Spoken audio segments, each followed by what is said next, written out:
Queridos amigos do Instituto Espírita Terceira Revelação Divina aí de Porto Alegre, um grande abraço. Estamos falando aqui de Santo Ângelo, do Grupo Espírita Seara do Mestre, diretamente para vocês, atendendo a um carinhoso convite feito pelos irmãos para trazermos reflexões julgamos importantes para a nossa tarde de hoje.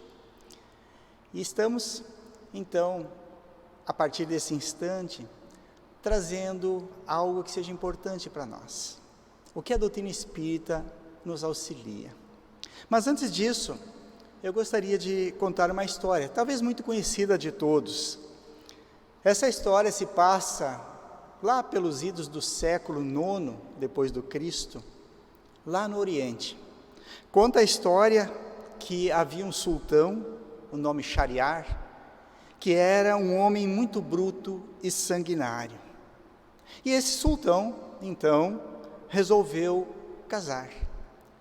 Achou uma jovem virgem para ser sua esposa e prosseguiu nessa trajetória. O casamento aconteceu, mas ao passar do tempo, o sultão ficou sabendo que sempre que ele se ausentava, a sua esposa o traía com um escravo. Ao saber disso, não foi ver se havia razão ou não nessa situação, mas mandou executar tanto a esposa quanto ao escravo. E a partir daí ele instituiu uma lei.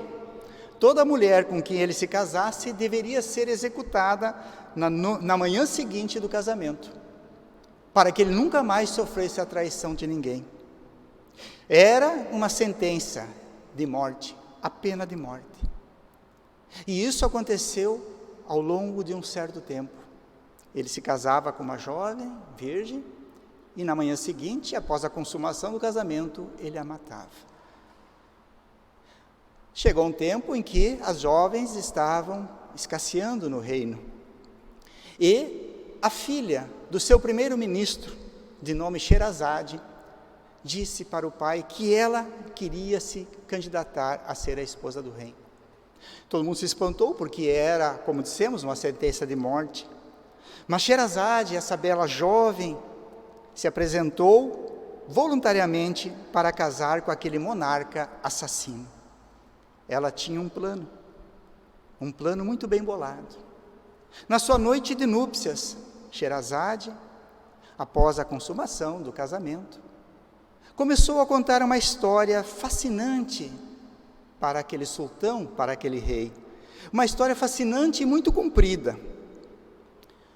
Quando ela chegou ao final da história, logo em seguida ela emendou uma história seguinte. E quando chegou o momento de acontecer a execução de Sherazade, o sultão disse não. Ele estava tão interessado na história, tão fascinado, que ele, naquele momento, disse: vamos adiar a morte. Então, na noite seguinte, Sherazade, novamente, continuando a história anterior, contou a história seguinte, terminou e emendou com uma nova história. Não terminando, logicamente, a história, para que o sultão ficasse interessado no final. E assim aconteceu essa história durante as 1001 noites. As 1001 noites daquele livro tão conhecido, das histórias tão conhecidas do Oriente. E Sherazade, com o longo do tempo, a partir dessa sua programação, foi se mantendo viva, noite após noite. Foi tendo filhos com o sultão, até que ele se deu conta que ela jamais o trairia. E mudou radicalmente, se transformou, encantado pelas histórias e pela própria esposa, anulando aquele bárbaro decreto. Assim, a rainha Sherazade, através da história, salvou não só a sua vida, como a própria vida do sultão, ou seja, salvou ele dele mesmo, além de muitas outras jovens mulheres que poderiam ser assassinadas pelo sultão. Essa história nos remete a uma situação importante para nós. Nós estamos agora aprendendo talvez o que Sherazade já sabia, o poder de cura e de transformação que uma história pode ter. Essa história ela pode transformar a vida de todos nós. Algumas histórias fazem isso. Jesus sabia muito bem dessa história, da importância da história para todos nós, porque Ele nos transformou e continua nos transformando através das parábolas, usando artifícios, argumentos, situações do dia a dia, para nos dar verdadeiras lições, para nos salvarmos de nós mesmos. E aqui que entra o nosso assunto da tarde, a Zuzu. Zuzu é uma história infantil, cujo subtítulo é Zuzu, a abelhinha que não podia fazer mel. Essa é uma experiência que tivemos, um livro que publicamos recentemente, a 2ª edição, através da Fergs, que nos trouxe experiências valiosas, aprendizados enormes para todos nós, e para mim particularmente. Ela é uma história bastante simples, mas que ela atinge a vários temas, a várias situações, não só do mundo infantil, mas também do mundo adulto. Ela aborda uma temática sob um ponto de vista espiritualista e sob o ponto de vista espírita, que nos faz compreender as situações da vida, os porquês dessa situação e como essa situação pode transformar a nossa vida. Rapidamente vamos contar a história, se você ainda não teve a oportunidade de conhecer. Zuzu era uma abelhinha que era muito parecida, quase igual às outras. A única coisa que ela tinha de diferente é que ela nasceu incapacitada para produzir mel.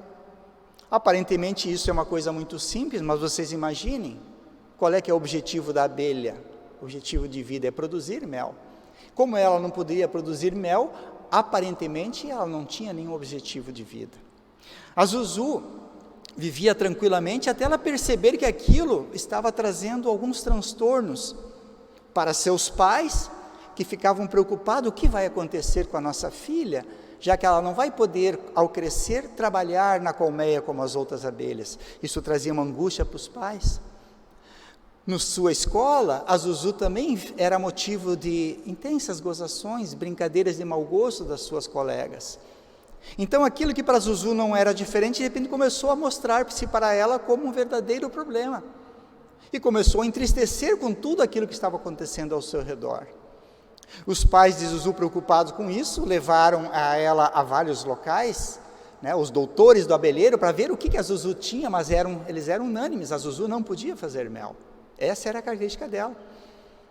Zuzu, então, muito entristecida a certo momento, sem saber o que fazer da vida, foi buscar, talvez inconscientemente, novos ares, novas ideias.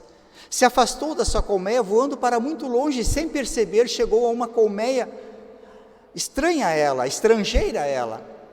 Mas ela percebeu que aquela colmeia não só era distante, como era diferente. Porque ela via, desde a entrada da colmeia, abelhinhas que eram diferentes daquilo que é dito comum. Como guarda de entrada da colmeia, tinham abelhinhas que uma não tinha asa, outras eram cegas, todas com algumas diferenças. Aquela colmeia realmente era diferente. Lá ela percebeu que todas as abelhinhas, mesmo aquelas que não podiam fazer mel, elas tinham uma utilidade, elas tinham uma ocupação, elas eram felizes, porque tinham como ser úteis. E ali ela viu um mundo novo, um mundo que ninguém conhecia até então do seu mundo. Ela rapidamente voltou para a sua colmeia, trazendo as novidades, mas sendo muitas vezes ridicularizada: isso não é possível. Até que ela conseguiu convencer alguns membros da sua colmeia a visitar. A partir de então, dessas visitas, dessas trocas de informações, a colmeia de Zuzu, o mundo dela se transformou. Todos perceberam que as abelhas, mesmo com aquelas portadoras, ou aquelas com deficiência, aquelas com dificuldades aqui ou ali, elas podiam ser úteis dentro das suas possibilidades. Na historinha, a Zuzu se tornou a chefe da fabricação de mel, da qualidade do mel, servindo de orgulho, não só para seus pares, mas também para seus pais e para ela mesma. E essa história nos remete, simplesmente assim, do nosso mundo, do mundo de diferenças, do mundo de situações onde não somos todos iguais, do mundo onde não temos todos os mesmos talentos. A história da Zuzu nos traz várias informações importantes, vários assuntos importantes que servem para as crianças e para os adultos. Lembrando de Sherazade, contar histórias pode salvar vidas, pode dar ânimo às pessoas. E aqui no nosso tema de hoje, lidando com as diferenças na infância, é fundamental para ajudarmos as nossas crianças a compreenderem muitas vezes as suas dificuldades e compreender as dificuldades dos outros. Então a história da Zuzu, a abelhinha que não podia fazer mel, fala de limitações. Ora, e quem de nós não temos limitações? Quem determina o que são limitações? Quais são os meus limites? Qual é o limite do meu irmão? Independente dele ter alguma deficiência física ou mental, ou qualquer dificuldade que possa se apresentar, todos nós temos limites e temos que conhecê-los também, e saber superar quando possível. A história da Zuzu nos conta dos preconceitos. Preconceitos é essa situação que você faz uma análise, um julgamento, sem conhecimento de causa, sem profundidade, sem analisar a verdadeira realidade da situação. Fala do bullying, que é uma palavra nova que conhecemos, que é o desprezo por aqueles a quem não preenchem pré-requisitos, aqueles que são pré-determinados, pré-estabelecidos os nossos padrões. Fala do intenso esforço que necessitamos para vencer as nossas próprias limitações. O voo da Zuzu para longe é esse simbolismo de nós alçarmos voos para além daquilo que nós achamos que são limitadores para nós. Não aceitar os limites simplesmente porque os outros dizem que você é limitado. E aí há o acomodamento. Então fala nesse processo da superação, extrapolar aquilo que possa ser um limite nosso, buscar algo além, algo mais. Também importante na história da Zuzu, veja só quantas coisas nós podemos tirar dessa simples história, essa pequena história, a questão da aceitação. E aí é o entender e aceitar como cada um é, coisa que faltou nos pais da Zuzu, porque a angústia deles era, eu queria que a minha filha fizesse que nem os outros, fosse para a faculdade do mel, e progredisse, entre aspas, nesse conceito que nós ainda temos materialista da vida, sem compreender, e aceitar que a Zuzu tinha outros potenciais. E um tema também importante, que estamos trazendo aqui para reflexões também futuras, a questão da inclusão. A inclusão daquele que é diferente, daquele que aparentemente não preenche esse requisito, aquele que aparentemente tem uma limitação, que aparentemente não vai ser útil para a sociedade. E essa é uma visão muito triste que ainda temos. Entender, aceitar e incluir na nossa vida cotidiana. Então a Zuzu nos traz informações que podem ser meditadas com os nossos filhos, conosco mesmo. A recomendação é, quando lermos a historinha para nosso filho, para o nosso sobrinho, para o nosso neto, parar em cada parágrafo e analisar com o filho, com o neto, o que aquilo quer dizer. É claro que quando nós temos a luz da doutrina espírita iluminar o nosso coração e a nossa mente, nós vamos entender o porquê a Zuzu nasceu assim. E é interessante que quando fiz a primeira vez a exposição deste livro, na sua primeira edição, alguns anos atrás, uma criança que estava ouvindo a nossa exposição, quando fizemos o lançamento do livro, a primeira pergunta que ela me fez foi: mas a Zuzu, ela não queria fazer mel ou não podia fazer mel? É muito interessante essa pergunta dessa criança feita, porque nos fez entender algumas coisas até do título, e nós entendemos que essa história tem um amparo da espiritualidade. É uma história que nós não tiramos simplesmente da nossa cabeça. E aí nós entendemos essa pergunta dizendo assim, o não querer fazer é falta de vontade, é do livre-arbítrio de cada um. A Zuzu não podia, ela nasceu assim. E a doutrina espírita vai nos trazer os esclarecimentos. Por que alguém nasce com alguma deficiência, com alguma limitação, com alguma dificuldade, que é mais aparente do que as outras? Isso é muito importante entender à luz da doutrina espírita. É interessante também entender que a doutrina espírita nos estimula ao compreender os porquês das nossas dificuldades. O mais importante é entender o para que nós estamos enfrentando essa dificuldade. Para que a Zuzu veio com essa limitação? Certamente não foi simplesmente como um castigo, como poderia ser uma expiação, uma prova, uma missão dela, à luz da doutrina espírita. Mas ela veio para superar, aprender a superar as suas próprias limitações. Essa história também nos ajuda a desenvolver no nosso filho, na criança, em nós mesmos, um sentimento de compaixão com aqueles que ainda sofrem o preconceito da sociedade, nos colocando numa situação de empatia com aquele outro. Porque a Zuzu, na história, e isso acontece infelizmente no cotidiano das nossas escolas, as crianças que às vezes têm alguma situação diferente sofrem ironias, o bullying de outras, porque ainda falta de empatia, esse sentimento de entender que se eu estou ironizando, gozando do outro, se eu estivesse naquela condição, eu não gostaria de estar assim.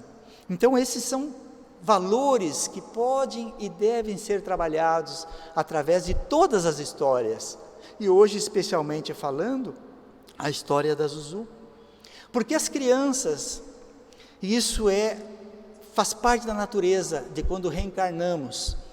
Nós, quando crianças, viemos como aquele espírito de filósofo, perguntando o porquê de tudo, porquê disso, porquê daquilo.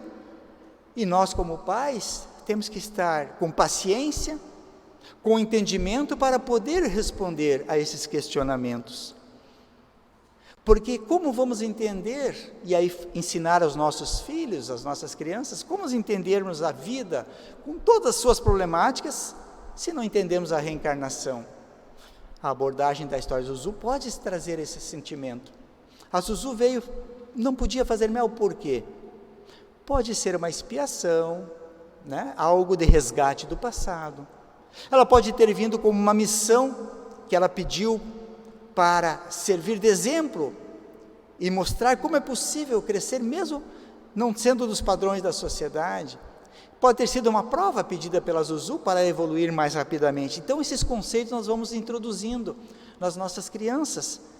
Como identificar e como trabalhar as diferenças entre as crianças? Desta forma, mostrando que todos nós somos filhos do mesmo Pai amoroso e justo.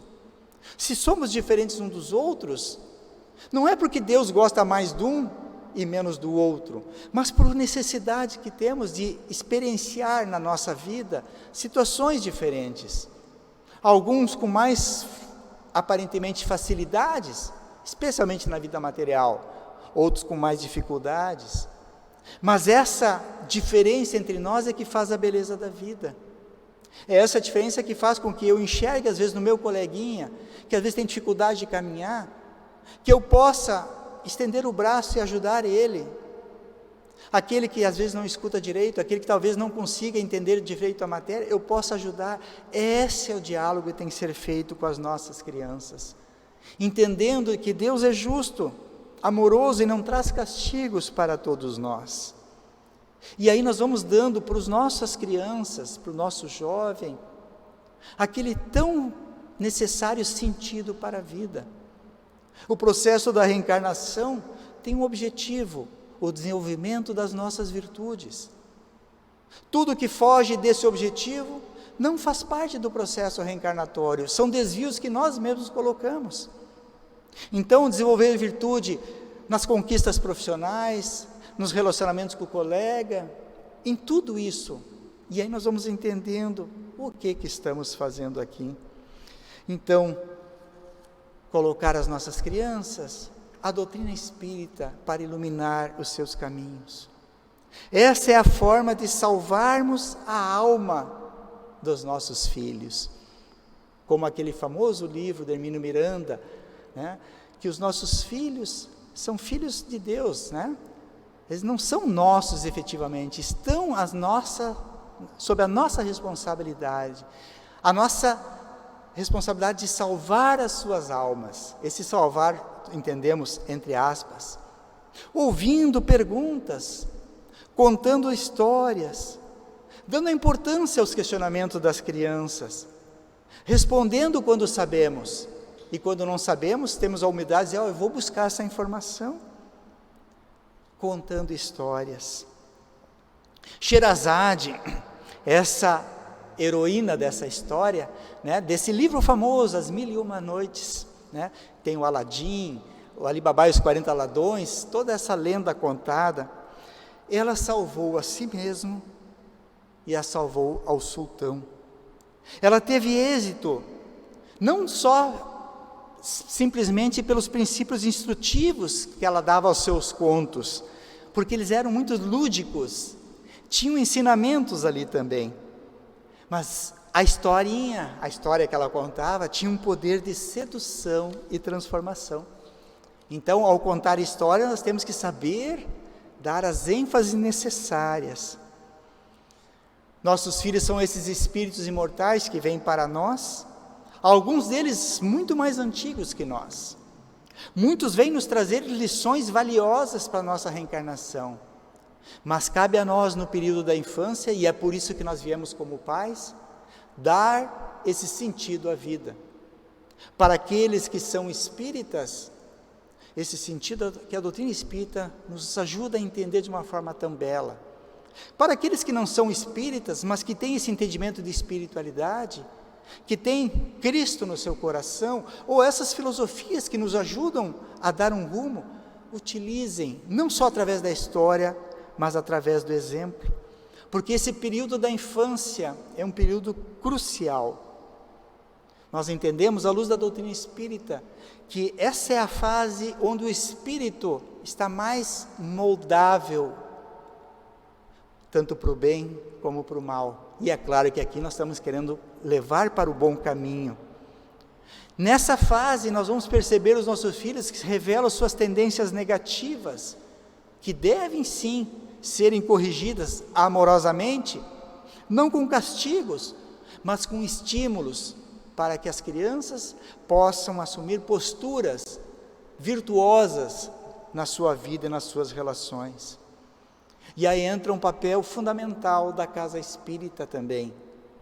A casa espírita com a evangelização infantil. Evangelizar a infância, a criança, o jovem e o adulto. É claro que nesse momento que estamos passando agora, desse afastamento social, não é possível ainda termos as crianças no mesmo ambiente para esses encontros. Mas é possível termos a evangelização à distância, ou contar as histórias durante o Evangelho no lar, e a Zuzu pode ser um exemplo para isso, nos ajudando a evangelizar as crianças na casa espírita e no nosso lar. O processo mais importante da evangelização, como nós convivermos, lidarmos com as diferenças na infância, a criança vai ver em nós. Como nós lidamos com a diferença do nosso irmão, com as dificuldades do nosso irmão. Ela olhando em nós o exemplo, ela vai enxergar como nós estamos agindo, e nós seremos o espelho. Então nós temos que aprender a educar a nós mesmos, a nos educar. Esse conflito interno que às vezes ainda aflora em nós, do preconceito, da discriminação. Isso é algo que temos que trabalhar em nós, para que nós possamos também saber educar nossos filhos. Como nós vamos educar o nosso filho quando ele chegar nos seus próprios conflitos internos, e eles chegarão para eles também, para que ele não se afogue nas drogas ou na depressão? Como ensinar o nosso filho a enfrentar frustrações na vida, sem se desesperar, sem se revoltar contra Deus? Como educar o nosso filho a não reagir de forma agressiva, desejando vingança, quando ele foi agredido, quando ele foi ofendido? É isso que é importante, nos controlando e educando nossos filhos, para que ele possa enfrentar os desafios da vida com serenidade e com coragem.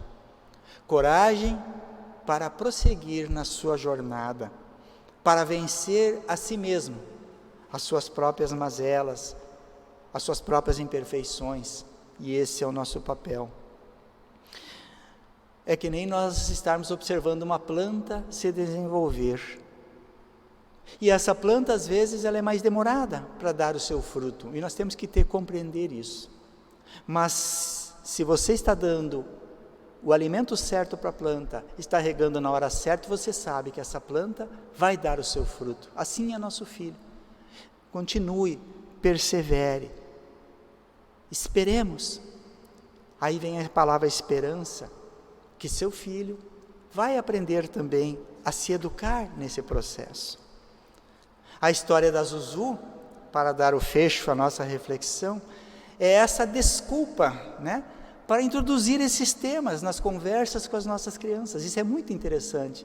Você conta uma história, pergunta para a criança o que chamou a atenção, o que trouxe ali, né? Talvez ela vai falar, lá na minha escola tem uma criança que é diferente.